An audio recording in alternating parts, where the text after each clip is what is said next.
Olá, meu nome é Andrei Soares, estamos novamente em um novo programa do Onconews. Estou aqui com o Dr. Marcelo Wlokławski, o urologista, meu colega, e hoje a gente recebe o Dr. Ariel Kahn. O Dr. Ariel Kahn é coordenador do Centro de Oncologia do Hospital Alemão Oswaldo Cruz e oncologista clínico. A gente vai falar um pouquinho sobre o estado da arte no tratamento dos pacientes com carcinoma de células claras ou carcinoma renal.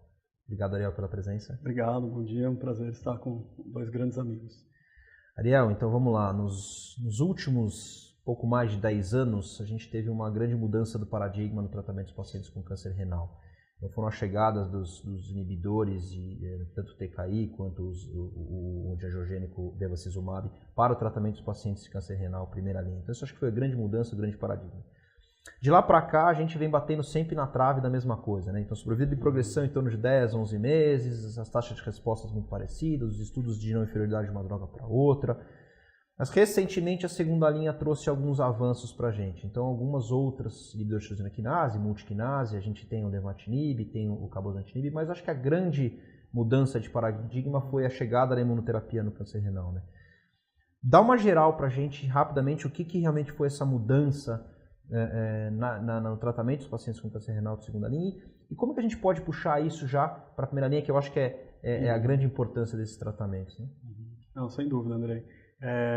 Há uns anos atrás, o que a gente sabia era que o câncer de rim era uma doença sensível a tratamentos imunológicos. Era tudo isso que se sabia até 10, 15 anos atrás. Então, o paradigma do tratamento, a gente estava sempre falando de interferon, interleucina 2 em altas doses. E mais ou menos em 2004, 2005, houve uma mudança desse paradigma para as drogas antiangiogênicas, os inibidores de VEGF-R e o bevacizumab, que é uma droga anti-VEGF, né? E com essas novas drogas, que foram superiores à imunoterapia utilizada na ocasião, a gente conseguiu aumentar a sobrevida global dos pacientes, tratamentos bem tolerados, via oral em geral, né? E eu acho que a gente acabou atingindo um platô, que nem você mesmo disse, nos últimos anos, com uma sobrevida livre de progressão ao redor de 10 meses, uma sobrevida global ao redor de 20, 25, 26 meses e uma taxa de resposta ao redor de 25%. E daí começou a se falar um pouquinho do sequenciamento dessas novas drogas, se a gente deveria sair de um antiangiogênico para um outro angiogênico e depois um inibidor de mTOR, ou se a gente deveria começar com o inibidor de mTOR, e isso acabou caindo por terra. E nos últimos anos até apareceram novas drogas inibidores do VEGF-R, que você falou, lenvatinib ou cabozantinib, né? E o que realmente mudou o cenário agora foi a imunoterapia. Então, a imunoterapia, em princípio, com as drogas anti-PD-1, né? Quando a gente teve o nivolumab se destacando nisso, o nivolumab, através do estudo Checkmate 025, atingiu os pacientes que tinham falhado aos inibidores de VEGF-R e comparado com placebo, né? Nesse estudo mostrou ganho de sobrevida global, aumento de taxa de resposta. E mais recentemente, a gente teve na ESMO do ano passado e na ASCO-GU desse ano, duas novas drogas falando de imunoterapia, né? Em primeira linha, a combinação de ipilimumab com o nivolumab, essa combinação de anti-CTLA-4 com anti-PD-1, vencendo o sunitinib em primeira linha, e agora na ASCO-GU, no estudo IMotion 5.1, a combinação de atezolizumab, que é uma droga anti-PDL1, com bevacizumab, também vencendo o sunitinib em primeira linha. Quando a gente fala aí de tratamento, então primeiro a gente vai colocar um cenário nosso brasileiro, e a gente tem hoje as opções aí de TKI, as principais drogas que a gente pode usar, sunitinib, pazopanib, bevacizumab, tá? A gente em geral deixa essa opção um pouquinho mais de lado, pela praticidade, assim por diante. A gente fala de sequenciamento, então você já comentou que começar com tirosina quinase é o ideal. Se não me engano, o estudo RECORD 4, que acabou avaliando o início com everolimus ou sunitinib e vice-versa, e a sequência com TKI é a principal, acho que a gente começa assim. A gente tem o estudo do recorde fazendo everolimus após falha de TKI, a gente tem o estudo do Axis, que é axitinib, pós-falha de sunitinib especificamente, a gente tem o checkmate. Isso falando das drogas que a gente tem hoje no nosso cenário brasileiro, discutível, everolimus, axitinib, o acesso, mas eventualmente são as drogas aprovadas e o nivolumab. Como escolher, como é que a gente pode definir qual é o melhor paciente para tratar na progressão da primeira linha dos pacientes? Como é que você define? Você acha que o uso da imunoterapia ele é definitivo nesse cenário? Tem a preferência por uma droga ou outra? Como é que você faz isso na sua prática clínica? Eu acho que assim, os inibidores de mTOR, eles são drogas bastante tóxicas e a gente não espera muita resposta, nem muita sobrevida livre de progressão com eles. Então, assim, eu realmente não considero o uso deles em segunda linha. Eu acho que tem caído para terceira, quarta, talvez linhas posteriores, né? Um paciente que começou com um inibidor de VEGF-R e foi bem com ele, a gente fica realmente na dúvida na segunda linha se a gente vai para um cabozantinib, por exemplo, ou um nivolumab. O cabozantinib, como não está disponível no Brasil, a gente tem essa opção mais fácil, nivolumab. Aí você lembrou do axitinib também. O axitinib foi uma droga muito interessante, principalmente nos pacientes que tinham falhado a imunoterapia em primeira linha. Então, se o paciente fez, por acaso, no passado, algum tipo de imunoterapia, eu acho que o axitinib ganha minha preferência nesse cenário. Agora, entre axitinib e nivolumab no paciente que respondeu, de certa forma, ao inibidor de VEGF-R, a minha tendência é mudar a classe da droga. Eu acho que a gente tem mais sobrevida, a gente tem sobrevida global, foi o endpoint do estudo, e a gente tem bastante segurança de usar nivolumab nesses pacientes. Então, eu costumo seguir o checkmate 0,25, né, o paciente que usou VEGF-R, eu costumo ir para nivolumab em segunda linha. Deve pensar, talvez, o único ponto que me tira, eu concordo com você, acho que os dados do checkmate 0,25, que a gente pode primar de sobrevida global positivo, a taxa de resposta melhor do que o everolimus e sobrevida de progressão no geral igual. Qualidade de vida melhor. Qualidade de vida melhor, uma série de coisas. Mas tem uma coisa que preocupa um pouquinho, se a gente vai levar na imunoterapia como um todo, que é o controle de doença, quer dizer, a progressão de doença como melhor resposta. Então, a gente pega os pacientes que progrediram na primeira avaliação. Quando a gente avalia esse dado do checkmate 0,25, a gente vê que 35% dos pacientes progrediram já na primeira avaliação. Quando a gente já vai buscar o estudo do axitinib, a gente vê que só 22% dos pacientes progrediram. Então, eventualmente, o paciente tem um volume muito grande de doença. Você tem um pouco de preocupação se você não vai conseguir segurar esse paciente ou não, e aí não é nem pela taxa de resposta, é pelo risco desse paciente progredir. Talvez essa é uma avaliação. E fora do cenário nosso, o cabozantinib, por exemplo, a taxa de progressão é de 9%. Então, melhor ainda. Então, acho que esse cenário talvez seja os pacientes que a gente deveria pensar em talvez rediscutir se a imunoterapia é importante ou não, né? Eu acho que quando a gente fala de taxas de resposta, realmente os inibidores de VEGF-R, esses novos, têm mostrado mais taxas de resposta do que a imunoterapia como nivolumab somente, né? O que eu acho que vai acabar mudando esse cenário é a combinação do anti-CTLA-4 com o PD-1. Então, quando a gente fala de ipilimumab e nivolumab, a gente está falando aí sim de taxas de respostas mais interessantes. Ou até mesmo do atezolizumab com o bevacizumab. É mais difícil um paciente progredir na vigência desse esquema, né? E o que a gente busca com a imunoterapia ainda é aquele 1/3, aquela fatia de pacientes que vão ser os respondedores a longo prazo. Então, pode até ser que você alcance uma boa resposta com o seu inibidor de VEGF-R, mas essa resposta geralmente é de curta duração. E autolimitada. E autolimitada. E quando a gente fala de imunoterapia, a gente consegue atingir sobrevida global exatamente nesse terço de pacientes. A questão é qual o biomarcador desse terço de pacientes, né? Então, aparentemente o PDL1 tem um papel nisso. Então, quando a gente vê o estudo Checkmate 0,25, a gente vê que a avaliação do PDL1 foi simplesmente prognóstica, ela não predisse a resposta, mas quando a gente traz para a primeira linha, tanto no estudo do atezo com bevacizumab, em Motion 5.1, quanto no Checkmate 214, né, que comparou IP-nível versus TENT, a gente vê que a expressão do PDL1 maior que 1% foi um fator preditivo de maior resposta à imunoterapia. Não que exclua os pacientes de resposta, se eles não tiverem hiperexpressão do PDL1, mas é um fator de maior resposta. Então, acho que isso a gente pode começar a pensar em primeira linha. Você comentou, sobre esse terço. Isso é bastante interessante, né? Os resultados a longo prazo, de 4, um pouco mais de 4, quase 5 anos, segmento dos estudos de fase 1, fase 2, nivolumab em segunda linha ou terceira linha, né? Mostraram que realmente esse terço de pacientes estão vivos aí durante esse período, quer dizer, muito acima da média.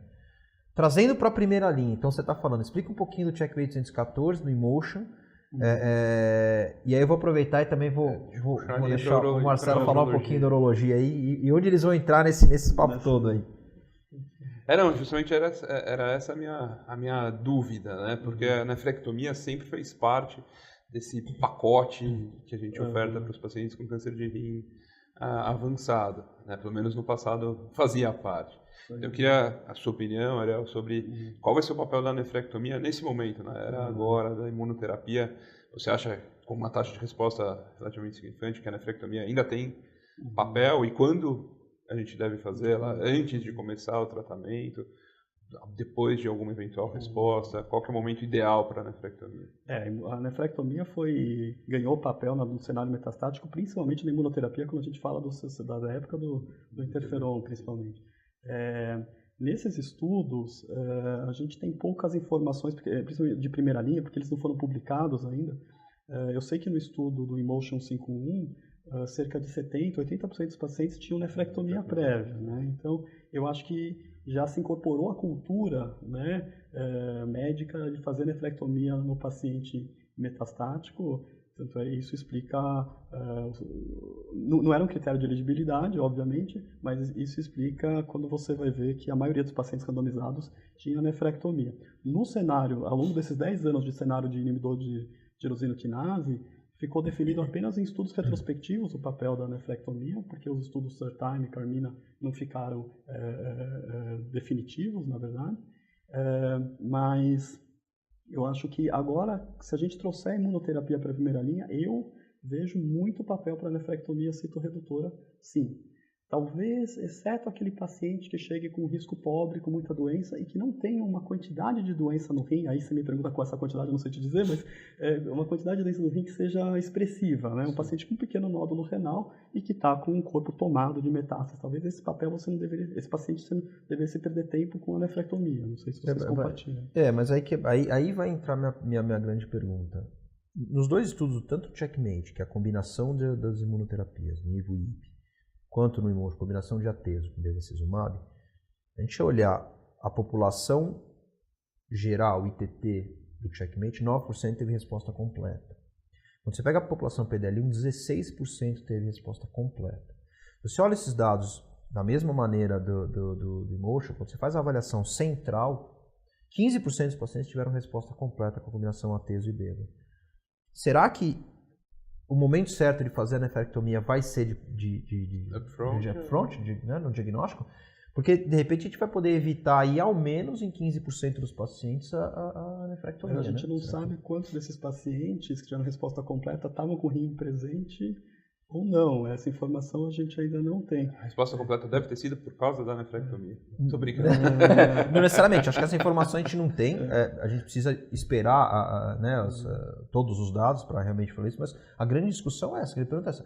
Será que vai valer a pena a gente fazer de primeira linha de tratamento? Ou será que a gente vai ter que esperar ver? Eu acho que uma das coisas, a vantagem da imunoterapia, ao contrário do VEGF, é que a gente tem menos medo do risco de cicatrização, da segurança da cirurgia, uma vez que não envolvem drogas antiangiogênicas, tirando realmente o atezo com o bevacizumab. Mas eu não vejo problema no paciente em imunoterapia a qualquer momento parar para fazer uma nefrectomia. Não vejo muito problema. Eu acho que eventualmente começar, até porque se a gente pega os pacientes, principalmente do Checkmate, onde o endpoint primário era nos pacientes de risco intermediário e alto, você já vai ter uma fração de pacientes aí, se você usar o critério do Checkmate, pacientes que talvez você vai discutir nefrectomia normalmente. Paciente de alto risco, volume de doença, quer dizer, você já vai começar a discutir se você vai fazer realmente upfront a nefrectomia. Então tem um pouco isso. No estudo do atezo com beva, na verdade não, ele incluía todos os pacientes, ele queria um endpoint primário em sobrevida e progressão na população PDL1, mas aí ele incluía todos os, não era um endpoint combinado, né, com sobrevida global na ITT, mas aí que você colocava todos os pacientes de todos os riscos, então a gente acaba não sabendo muito isso. A gente tem dois caminhos aí aparentemente, né, e você vai falar para mim também um pouquinho sobre as outras combinações que a gente tem aí de estudos iniciais e o que a gente pode esperar.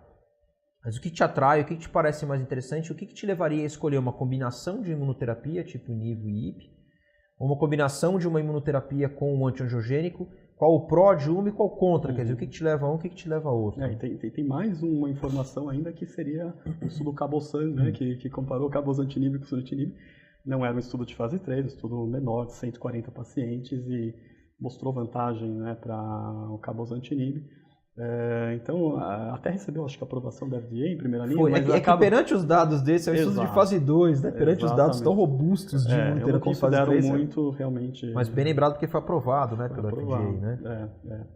Agora, que nem você falou, no estudo Checkmate, a gente tem uma população mais ampla. Claro que o foco do estudo era o risco intermediário e risco alto, mas incluiu também pacientes de bom risco. E nesse estudo, o estudo foi positivo independente da expressão de PDL1. Então, a gente tem dados maduros de sobrevida global, a gente tem tempo, sobrevida livre de progressão, taxa de resposta, tudo a favor de IP-nivo.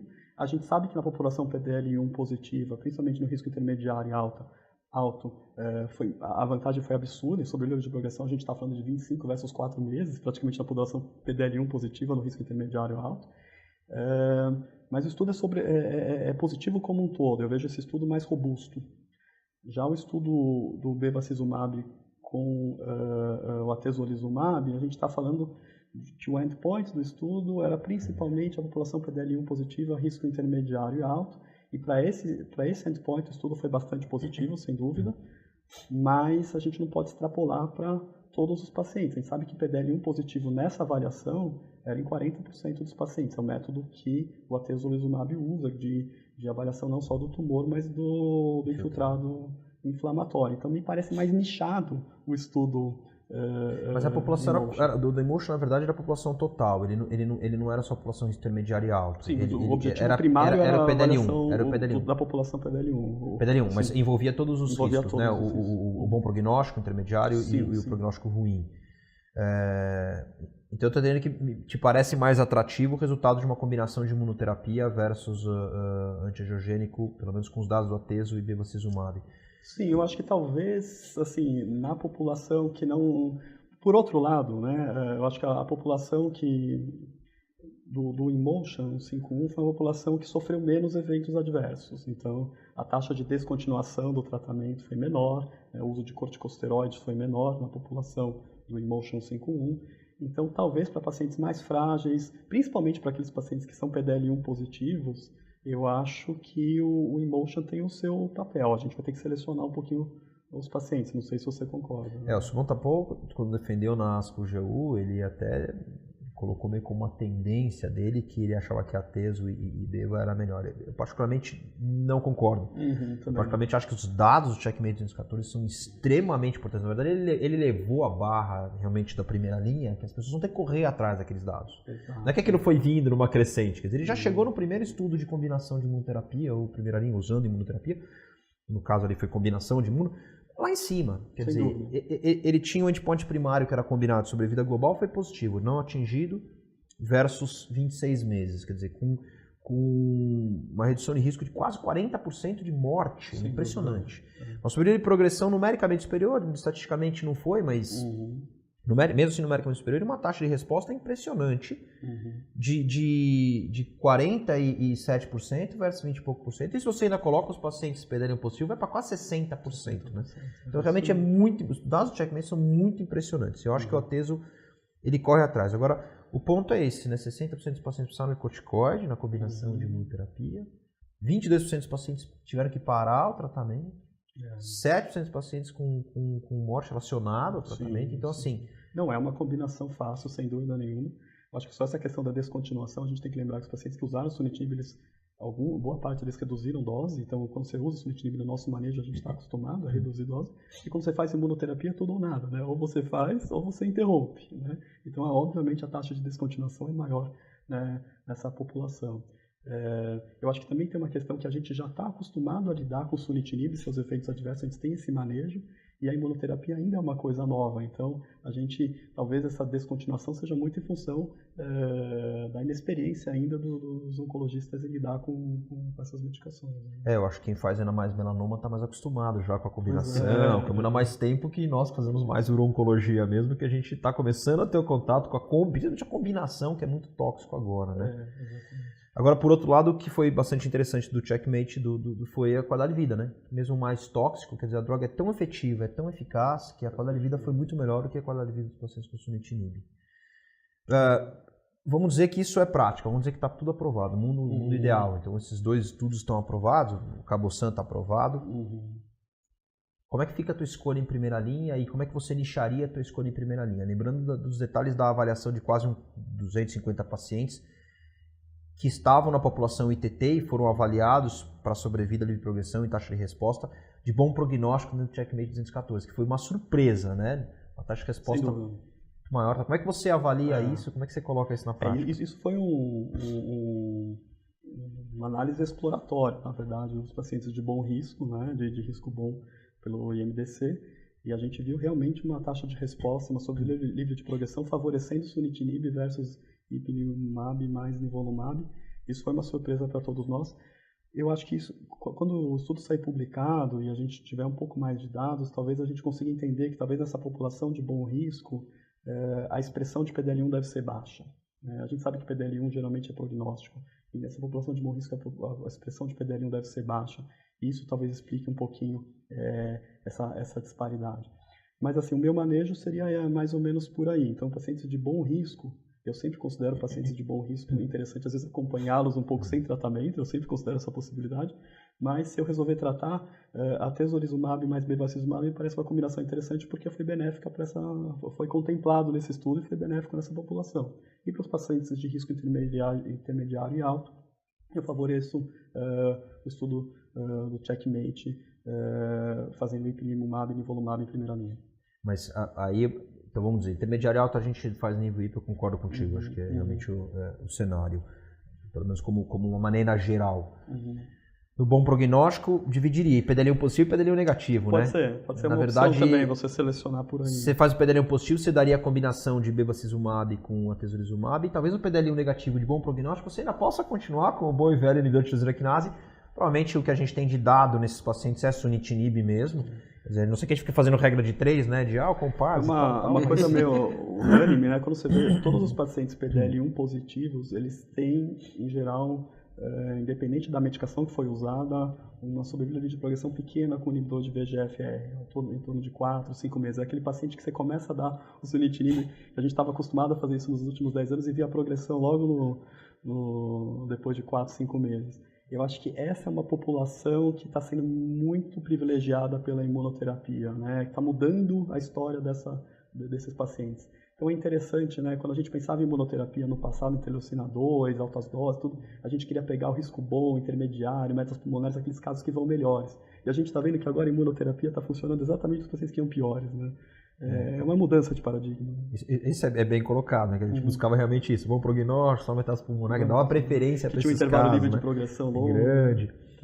E Ariel, e o que tem para vir? Quer dizer, o que a gente já tem de outras combinações e o que a gente pode esperar delas aí? As combinações que o inibidor de VEGF-R e imunoterapia estão ganhando espaço. Então, a gente teve dados de axitinib com pembrolizumab bastante interessantes, né, de estudos fase 2, né?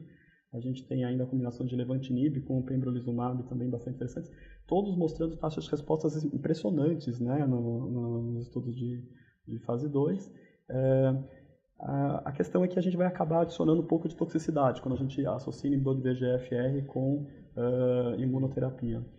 E eu acho que outra coisa que vem pela frente é a questão da monoterapia com imunoterapia, por exemplo, atezolizumab isolado ou nivolumab isolado no paciente em primeira linha. Isso não foi adequadamente avaliado. Então, a gente tem até um estudo Titan que começa com nivolumab para todo mundo e para os pacientes que progredem aí sim associa ipilimumab. Isso certamente vai diminuir toxicidade, principalmente toxicidade financeira, né? Eu acho que é algo a ser pensado. Eu acho que eu vislumbro nos próximos anos a gente conseguir sequenciar melhor. Eu acho que esse ponto é fundamental, exatamente isso, que a gente vai diminuir a toxicidade de todas as maneiras, né? Diretamente ao paciente e diretamente ao sistema financeiramente.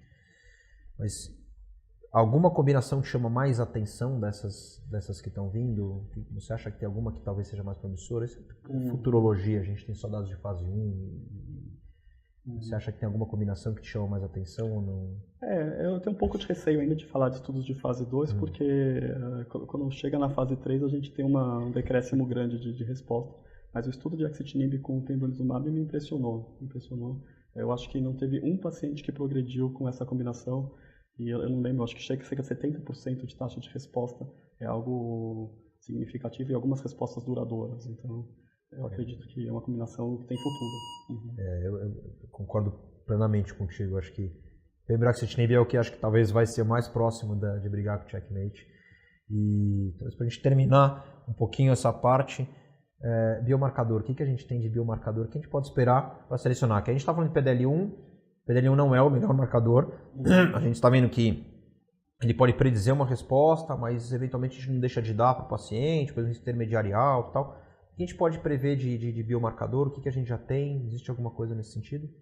Para os inibidores de VEGF-R já tentaram fazer uma série de biomarcadores. Eu acho que nenhum me convenceu o suficiente para usá-los. Para imunoterapia, o que eu tenho visto basicamente são os PDL1s. A gente sabe que o mutational burden, né, o TMB desses tumores de rim não representam, geralmente eles são baixos, eles não selecionam muito o grupo. Eu não vejo nenhum biomarcador, por enquanto, me guiando no tratamento, exceto o PDL1. Acho que a gente teve um dado recente de PMBR1, né? Se não me engano, que mostrou alguma coisinha que possa ser já um meio que a gente possa estar investigando e avaliando, né? Mas realmente acho que ainda está um pouquinho cruz. Um pouquinho precoce, né? Para isso. Finalizando, sequenciamento. Como é que você acha que vai ficar o sequenciamento? Hoje está aprovado nível IP ou Atezo e Beva. A gente já falou mais ou menos como é que a gente vai tratar os pacientes em primeira linha. Muito bem. Como é que a gente vai tratar depois? Quer dizer, a gente vai dar tudo melhor no começo? Como é que a gente vai fazer? Eu acho que em segunda linha a gente vai ter os inibidores de VEGF-R. Eu acho que aí vamos ter como opções o cabozantinib, por exemplo. Eu sou particularmente fã dessa droga em pacientes que têm metástases ósseas, os resultados são mais interessantes. Mas ainda vai ter papel para uma segunda linha com sunitinib, com pazopanib, por exemplo. Eu acho que em terceira linha a gente vai ter talvez um sequenciamento de TKI, talvez, então se o paciente usou sunitinib usar cabo, se usou cabo pensar em axitinib. Eu acho que a gente vai ter ainda papel para esse sequenciamento TKI. E lá na frente talvez o everolimus ainda tenha o seu papel, né?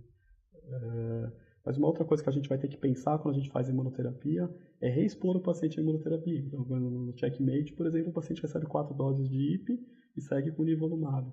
Talvez tenha um papel, a exemplo de melanoma, reinduzir lá na frente, se o paciente teve uma boa resposta. Então, a imunoterapia me parece que talvez seja várias vezes a primeira linha ainda. A melhor segunda linha seja reexpor a primeira linha.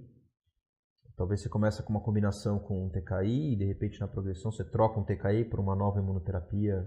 E, na verdade, mais ou menos como você falou do Taita, mas você pode começar eventualmente com um tratamento combinado em primeira linha, mas uma imuno mais um TKI e depois na progressão você tira o TKI, mantém imuno e de repente amplia um pouquinho a tua via de imunoterapia. Acho que a discussão é enorme, né? E vai ficar uma interrogação muito grande. Enquanto a gente não tiver biomarcadores fiéis, a gente não vai conseguir fazer esse sequenciamento lógico, vai ser um pouco intuitivo, né?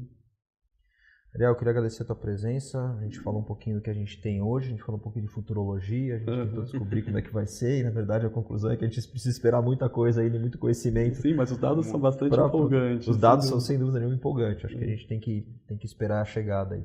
Marcelo, obrigado novamente pela nossa conversa. Ariel, obrigado, espero você aqui uma próxima vez. Obrigado, Andrei. Até a próxima.